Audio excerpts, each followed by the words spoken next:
All right, we are back with episode 2 of the series with investigating the BMF here in St. Louis.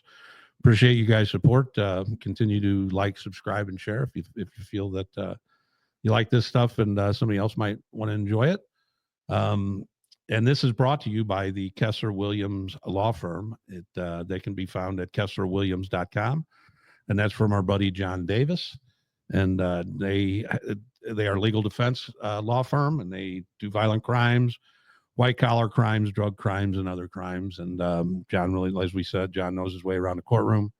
And if you do need some help in that field, get a hold of JD, KesslerWilliams.com. We thank them for their sponsorship. All right, you ready, Joe? I'm ready today. So last week we covered just who Q was, Quentin Thompson, and how he, came onto the scene, and a lot of the stuff that built up to it. But in '95, we went into how he connected with the Colombians again. Correct. In California, and you got on DEA in what, 98? 96. 96. So when do you start investigating Q, and how does that come about? We start in about 98, 97, 98. And how it comes about is his organization's starting to get known throughout the city. And there's a lot of people with a lot of intel throughout the city. The two Tommies, number one, boy, they were collecting intel like crazy on the characters associated with Q. And people knew that he had a pretty tight organization and they were moving a lot of cocaine through the area, but nobody had the time to kind of put it together. And they knew that it wasn't going to be easy. And back then, if you remember, the drug unit in the city was massive. Mm-hmm. They were working all day, warrants all night, mobile reserve. Nobody really had a lot of time to put together not only a historical conspiracy, but a conspiracy of that magnitude and level. And this was done in a little different way than your typical investigation, correct? It really was. It really, really was. And then who was on the team that okay, you guys get the name Quentin. Quentin's name just keeps coming up. Is that how this? Yeah. So what kind of happens is I had a senior partner at the time who's still on the job. Great guy, great investigator. God, he's got to be on for 30 plus years. Holy cow. He's in Dallas now, but he's working with some customs and IRS people. And they're trying to do a money laundering case on Q. They know that he's moving lots of dope and lots of cash around. So they're trying to do it the historical way with lots of documents, lots of paper, bank accounts, businesses, taxes, all that kind of crazy stuff. And they were missing what's called an SUA, which is the unlawful activity that goes with those type of events where you can prosecute. What does SUA stand for? Do you know? Specified unlawful activity. Okay. So there's a list in a book for the courts, and it lists all these things. Terrorism is one, for example, and conspiracy to sell drugs is another. So they're looking for those type of things, and they go to Darren, and DEA obviously is where that's going to come from. So they go to Darren and they talk to him, and Darren goes to the boss, who was a character at the time. I won't say his name, but he was from New York. Banker, dressed like $1 million, always said the word fuck constantly. Yep.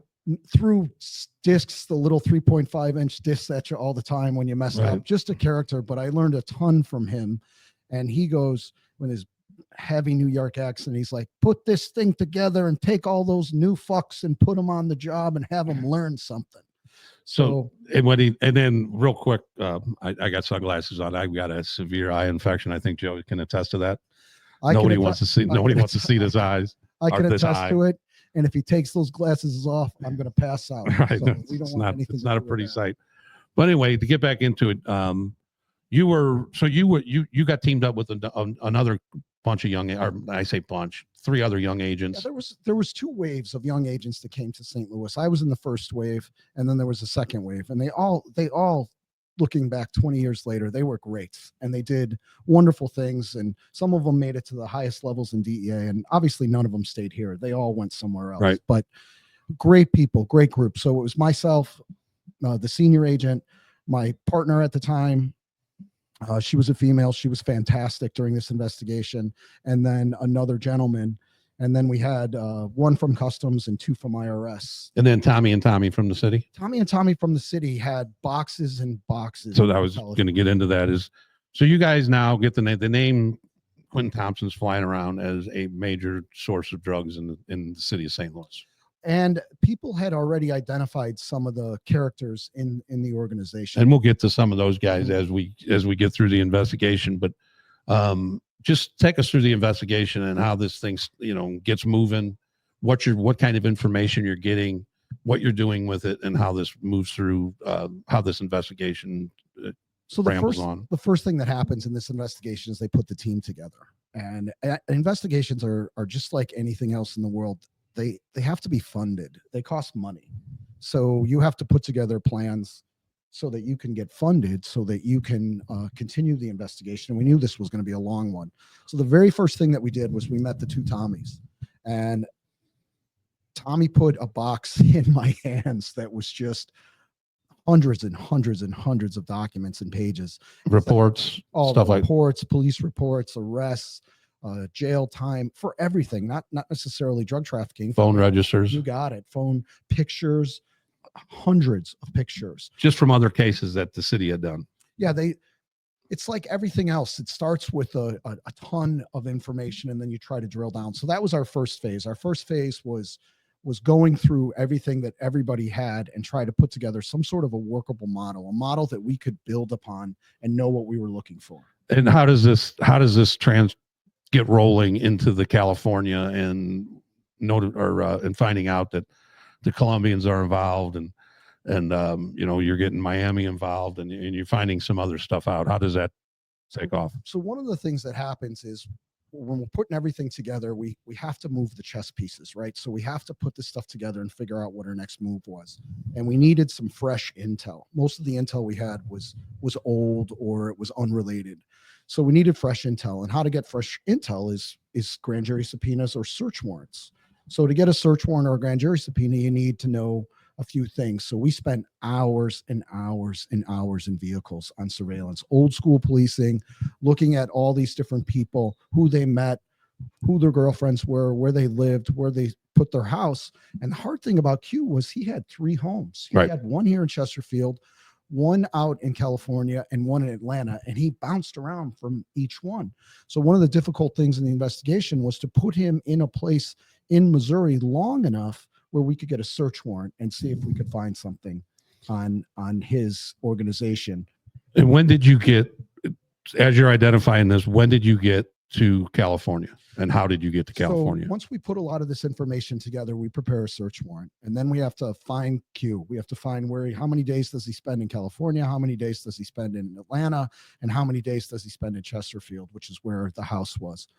Once we figured all that out and a judge agreed with our affidavit, we got a search warrant. When we got the search warrant, we found just one of those random pieces of evidence. We probably took 1,000 documents out of his house, and on one document was a phone number, and it was a phone number from Miami.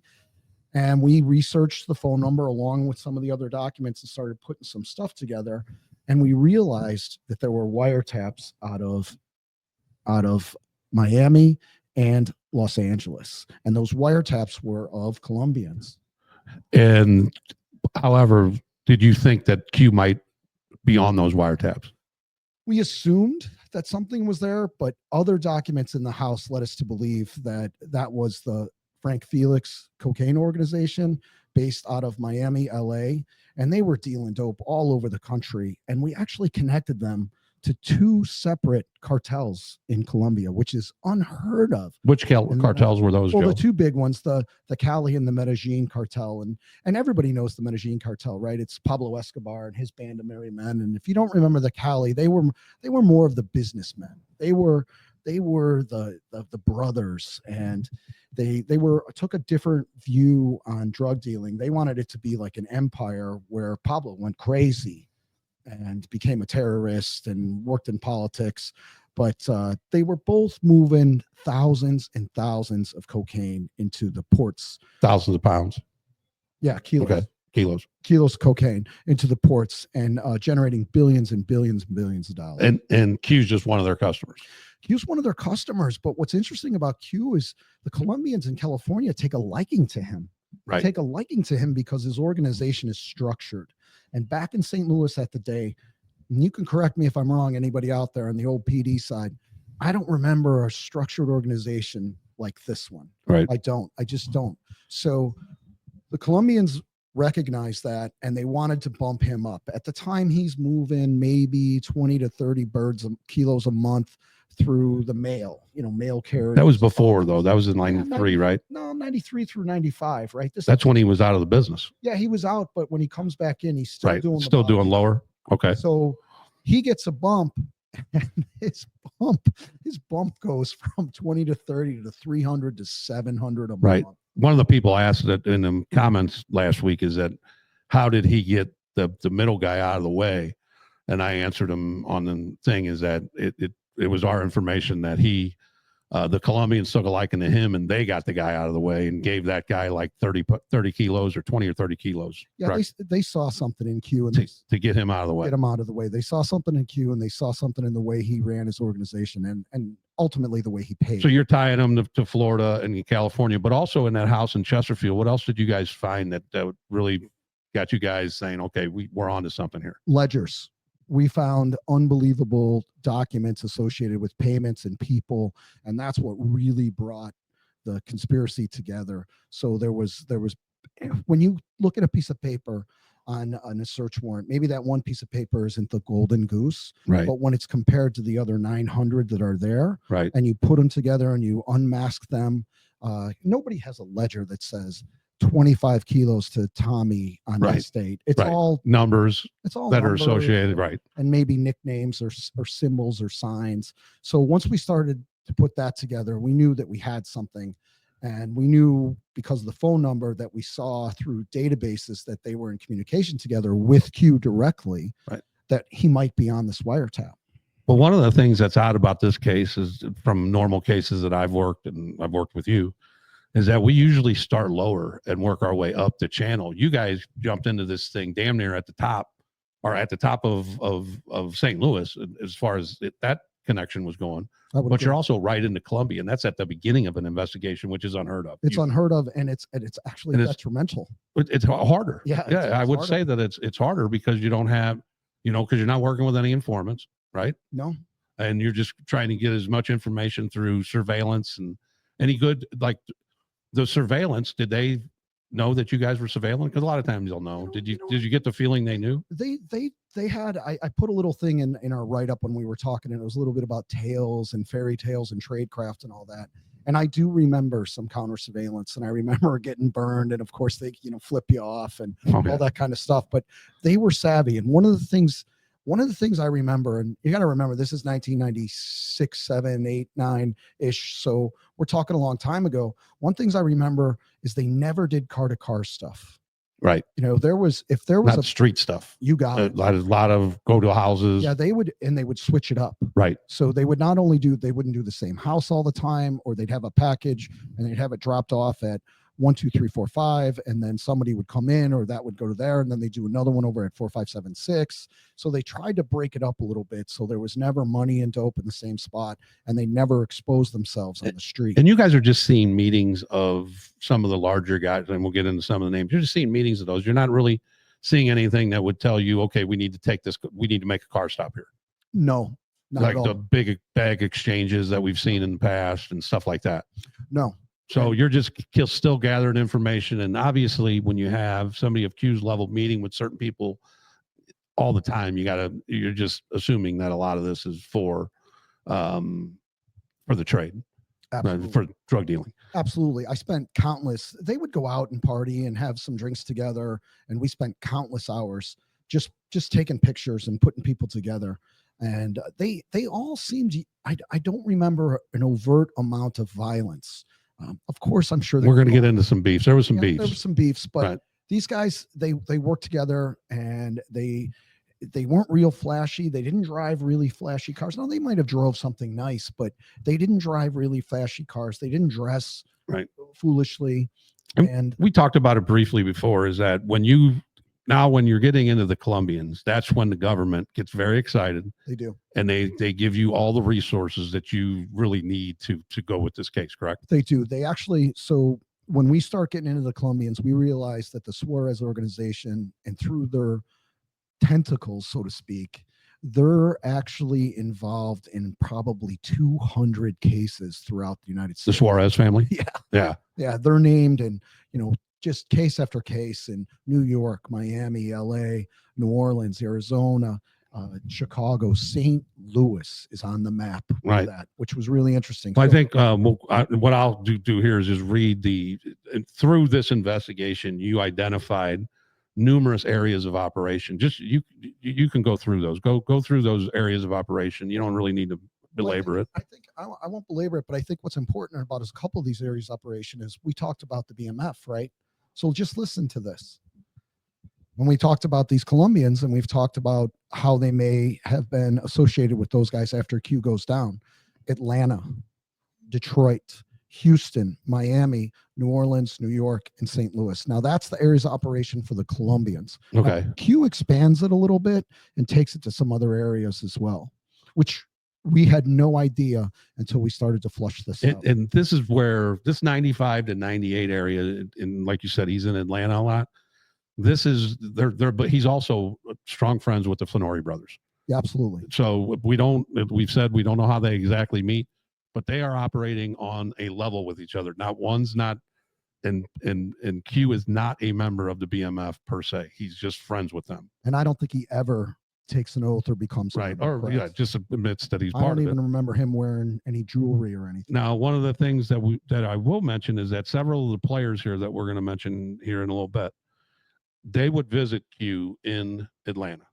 Absolutely. And part of that is that, and Q hung out with the Flannery brothers. So obviously people that came to visit Q would also happen to run into a lot of the members of BMF while they were down there. Absolutely. And become somewhat friends with them. And one of the things that they don't do is that you don't get into people's business unless, if you're a BMF member, you might talk a little dope, certainly, when you're at a high level place, but they're not like, hey, how much dope do you deal? That's not how they operated. Everything was on the down low. And the only people that got to know information are the people that needed to know it. It wasn't like, oh, who you dealing dope for?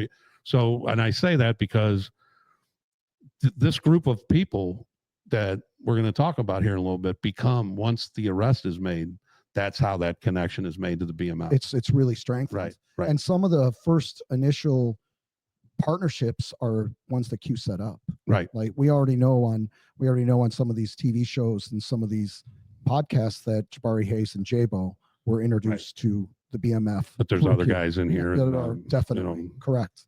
And then at this time too, they're using the same kind of operations. The trap cars are very big right now. Yeah, This 95 to 99 range, the trap cars are starting to roll.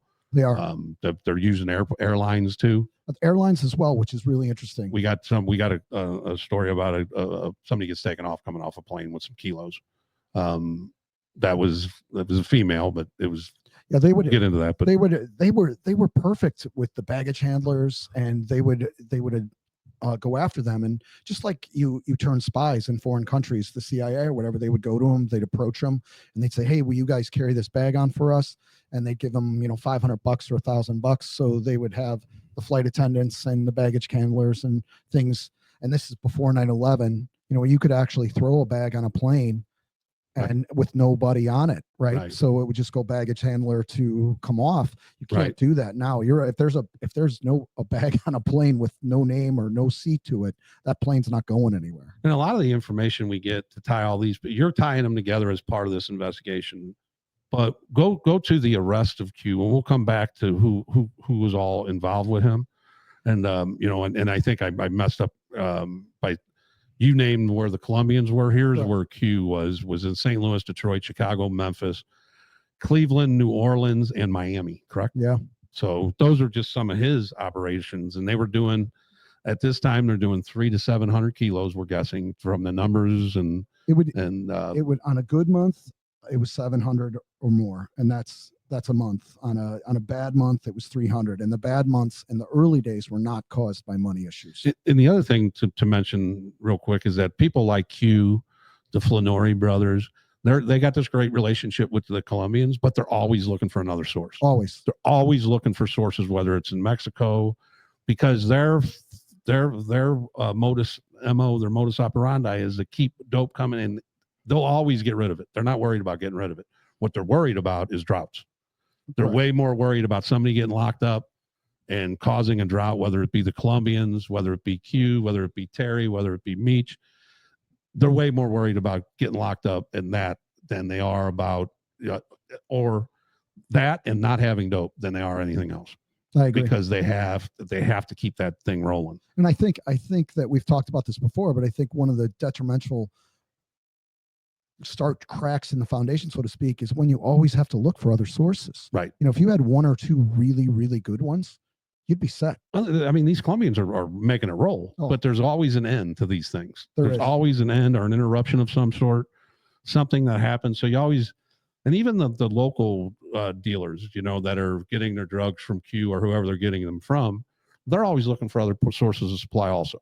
Yes. Because they're always, you know, and even if they have to just buy like, okay, they're getting 20 to 50 keys from Q, even if they have to satisfy another connect by buying 2 or 3 kilos, they'll do it. Just to know that if something goes wrong here, I got somebody else to go to. Agreed. And I can't wait to talk about some of the downfalls where too many of the people with the sources, what does that do? That brings heat. Right. Because you don't know who they are or who they're connected to and how they move it. These guys had a really good thing and we interrupted it. But I'll get to the arrest. So I think what happens, which is fantastic, is we realize that these wiretaps are going to be a treasure trove of information. We know that we have to go listen to them. And you're talking about the wiretaps in Miami and in California. And in correct? LA, correct. So it started off in LA. We know that. The Suarez brothers or family, they get picked off out there on the wiretaps. They flee back to Colombia and they hide out for a little bit and then they resurface in Miami. Okay. So we get all the listening, and now Q's dealing with them in LA and then deals with them again in Miami. And the Miami ones are unbelievable. Now we don't know who they're talking to, right? That's the hardest part. Is it's old, number one. So you have to there has to be. Let me get into that real quick. Okay. Just to say, this wiretap that Miami did, they didn't even care about Q. Nope. They didn't get. So when you go down, their case is already over. You're listening to an old wire that is just sitting there as evidence. Correct. Correct. Okay. So we had to get a court order to open it, okay, and then we had to get the judge and the attorneys to let us listen to it. So we've got all those things moving down, and then me and the senior partner go down there, and I spend 2 weeks, 10, 15 hours a day. Just listen to all the wire. Listening. But what starts to happen is you start to see the trend. Obviously, we can tell the Spanish, you know, they're not going to speak Spanish to our St. Louis guys. It's rare to have Spanish speakers, but when they don't speak Spanish, I know they're talking to our guys. Simple thing, but when they start to talk to our guys, they don't say Q, they don't say this. They had names for them in Spanish, and they're not saying Joe Cronin or anything, you know, Tommy Sawyer. They don't say that. It's all very guided and it's quick and they hang up. But what you have to do is you have to find events. And we started to find events, right? Because this stuff is never perfect and little things happen and little things become the big things to us. And we start to see little things. For example, there's a package that's intercepted in the mail. People don't put 2 and 2 together. Right. And we kind of know when they talk about it was intercepted in St. Louis. Well, they start talking about it. Now the Colombians are talking about it. They may not be talking to Q, right? They're just talking about it amongst themselves on the wiretap. And boom, we find the report. We find the seizure, and we know that it was going to this organization. And it was in the mail at the time until they really exploded. So that was the first linchpin when we started to write it up, and we're like, we got this. We got this. All the surveillance, all the intel, all the reports. Let's put it together. Yep. And then the second chip to fall is the arrest of Chambly Bay. When he gets arrested with 20 kilos. And that's Andre Chambly Bay. When he gets arrested, I believe he's taking a load back or coming back from Miami. I don't remember all the particulars. And that is Q's right-hand man. He's a right-hand man, but it's his biggest confidant, right? It was his biggest confidant. Okay. His consigliere, his number 2, probably knew more about the business than anybody else. And he did not cooperate.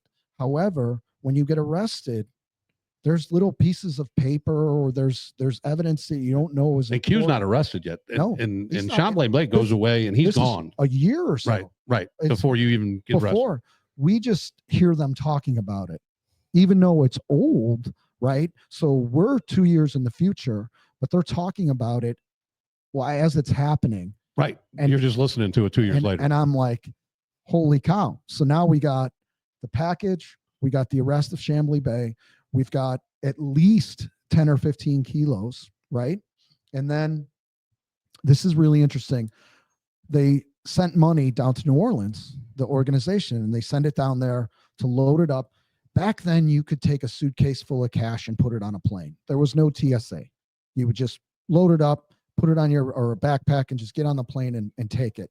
Well, the Colombians were notorious for it. They would just put a couple $100,000 in a suitcase, jump on the plane, and go to Bogota. Right. So they do that, and there's interdiction squads in those airports at that time, and those guys were masterful at how their trade craft. Interdiction is just there's agents and police officers in the airports looking for people that fit a certain profile, that do certain things, pay for cash, and get on planes, stuff like that. So go ahead. So they find this guy. They go through their trade craft. They go through their questioning. They realize they get a search warrant for the bag. There's $600,000. While they're doing that, the Colombians, this organization, they would have lookouts in the airport, and they're on the phone with the main guy, and they're going, he just got stopped. He just got stopped.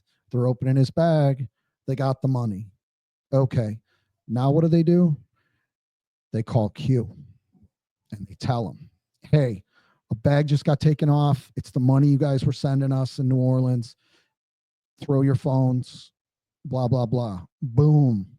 Now we know, right? We start to know where this thing is building. The puzzle's getting put together.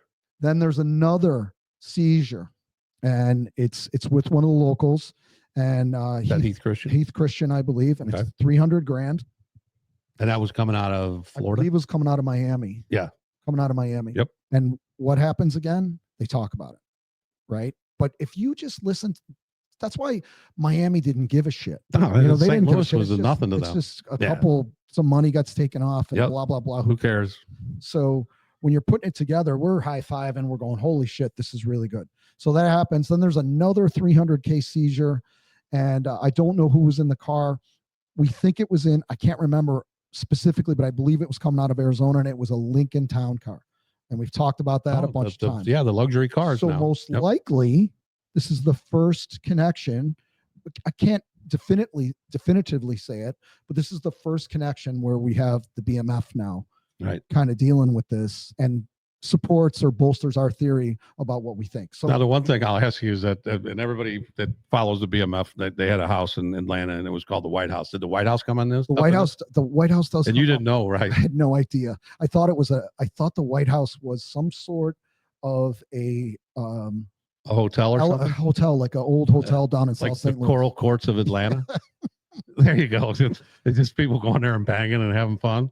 Yeah, that was the Coral Courts. So you're just thinking that the White House was a Coral Courts. I thought that was a good. I thought that was funny. It was interesting. So then we get a couple more, but the real linchpin, and I won't say his name, but you remember the old county police officer that worked at our airport? He was ruthless and fantastic. Oh yeah, you know who I'm talking about. Oh yeah, what a great guy. Well, he interdicts another Colombian courier, and this time Q and a few others are at the airport or close by to the airport. And then other agents, DEA agents, are there as well. And somehow they get on a phone and call the hotel room that was supposed to be associated with this. And an agent picks it up, and he's acting as if because Q was supposed to drop off a bag. Right. And they saw him. They don't seize his money, but they saw him, and they get this courier. And it kind of ties everything together. And then once again, the Colombians talk about it on the phone. So the Colombians kind of sink Q.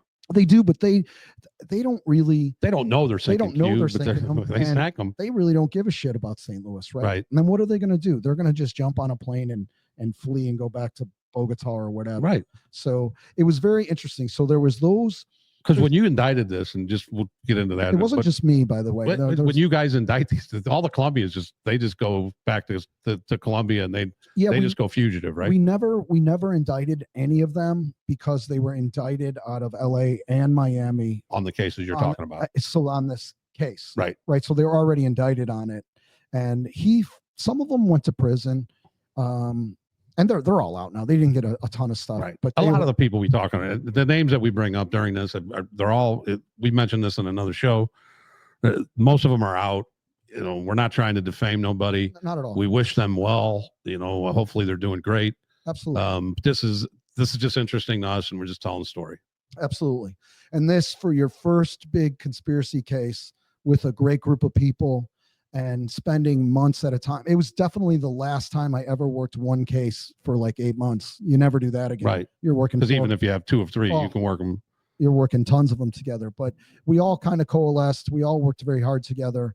And we never realized the magnitude of it. Now, one of the things that really drove it home for me was I didn't understand the BMF connection. And I didn't understand some of the connections to the St. Louis guys. As I watched all of us, meaning law enforcement, slowly pick away at some of the names and some of the co-conspirators at this time. And I was like, man, if we would have just done it a little different, or because this whole side is not really associated with the BMF, this Olive Q and his people. Now we're hearing the names of the White House and maybe the Flanoris, but and even on Cuffy's side, there's not a whole lot of BMF talk before 99. No. Here in St. Louis. They're doing their thing, but they're on the down low. They don't run around saying BMF or anything like that. They don't wear a bunch of their stuff. I know there's jewelry out there now, and there's BMF has a brand of its own now, but that wasn't the case in the 90s. No, it wasn't. And there's a direct correlation. We don't know how tight it is or how close it is, but there's a direct correlation between the members here after Q goes away. They kind of shoot up to Atlanta. They kind of go that route, and we'll cover that. Yeah, we'll cover that. But that's, go to the arrest of Q. You guys get him. Get him indicted. We get him indicted, and we approach him very civilly. You know, nothing crazy, nothing like you see on TV, kicking doors down or anything like running around, freeze motherfucker. You know, none of that stupid stuff. He was a gentleman to us during the investigation. We didn't see a lot of things that made us where we got to do this with dogs and, you know, dumbass. Right. So we approach him, and he immediately, you know, I want a lawyer, gets the best lawyer at the time until Kessler Williams. He gets the best lawyer at the time. Who do you get? Rosenblum? He's still a great lawyer. It was Rosenblum, yeah. So they're all great lawyers, yes. But he gets him, and we set up a meeting, and all the meeting is about is how much time am I going to get? Wow. And nothing. That's on you now. When you're talking, we got no dope. We got dope, but it's from old. 2 years old. Right. And all you have is a historical case, and he just wanted to plea. Yeah, we had some. I wasn't all historical. We had some. Well, I mean, you're going to have. So we had some, but it wasn't. Right. But yeah, he pleas, and they offered him 15 years. And I remember looking at him, and he goes, "I can't do 15." And the higher up case agent, the senior case agent, goes, "Well, what can you do?" He goes, "I'll do 14." And they gave him 14. All right. And that's good to go. He got what he wanted. He took it. And then we had a money laundering statute in the indictment. And we said, you owe us, let's say it's $500,000. And we had all his assets and some stuff identified at the Atlanta house and some other things. So we made an agreement to go get that the next day. And then we were not going to remand him into custody that night. So we let him go. Oof. I never got scolded more in my life. What, when you let him go? My New York boss, you know, tore up some of that Cronin ass, did he? My goodness. I remember my senior partner and I went and had a few cocktails. And we're like, oh, he's pissed. Well, he's that pissed. could happen. But you have to remember, at the time this was probably my first exposure to, you know, number 4. So let me ask you this. Did he go on the lam? You know, you're supposed to turn yourself in. Yeah, I'm sure you guys trusted that he was going to turn himself in, and he did not do so. No, he did not. The marshals had to go get him. They did, but we go to the house in Atlanta the next day, and it's empty. Oh, the White House is? Coral Courts is empty? It was gone. All right. Everything in there was gone. The Oh, no, that motorcycles wasn't the were- White House. It He had was his own on house. He had- Peachtree Drive. Yeah, he had his own house. But it was empty. No furniture, no jewelry, no cars, no motorcycles, no nothing. And obviously, it had to be Right. members of the BMF that. And we'll cleaned get out into the fallout of that and how we think that this caused the explosion of the BMF. We'll get into that in another show. So we do that. I get my ass reamed by my boss for every day. Every day he would come in and go, Cronin, Did you find him? where's Q, motherfucker? Every day. And he'd have his pant leather shoes on and he'd stamp his thing and he'd go, come in my office, and get in the office and he'd throw something at you. He was a character. He was a character. I love him to this day. Old Tony. Taught me a valuable lesson. And then they find him about, I want to say about 4 months. And a very, very, very, very good friend of mine, a marshal, they find him in the street. He's with his little girl. Oh, it almost ended in tragedy. That's good. I mean, not good. That's good that it didn't. It didn't. It is very good, right? Because Right. that poor little girl Absolutely. would have had to see that, Absolutely. and that's horrible. But he had a pistol in his waistband, Uh-oh. and Yeah, he made a move. The move, I wasn't there. The move prompted the marshals to almost shoot him, and he threw the gun down. And thank heaven nobody was hurt. Yep. And Very good. that's the end. Yep. But I think we'll end with this, and so we keep naming these names, but I'm just going to throw these names out as, and then you're going to hear a lot of the cases, how that it go back just a little bit is like we said, you started at the top, and Quentin and Q did not have any inkling of trying to help you guys out, lock anybody else up. No. Correct. So, but these are the names that you either found in phone ledgers, saw during surveillances, and we have a bunch of arrests and other cases that came from this that we'll talk about in future shows. All these guys got arrested or were tied into this somehow. And to add one more thing, we identified a bunch of these people through this investigation, but there was evidence that wasn't enough to indict at the time. And then we all watched them develop in their and then in the 2000s, careers. all these guys start falling. Correct. And now they're a part of the BMF when they start Correct. falling. And then after you do that, I want to say one final thought. Okay. And then we have names like Kenny Pops Turner, Kevin White, Chad Brown, who was only Chad Brown at the time. He was not J-Bo. No. I think he had a different nickname. I don't recall it. Heath Christian, who you heard about, who got taken off. Glenn T goes by Durf. Michael McGill, he's no longer with us. There was a little beef there that we may talk about. Andre Chambly Bay, who you talk about, that was his right-hand man.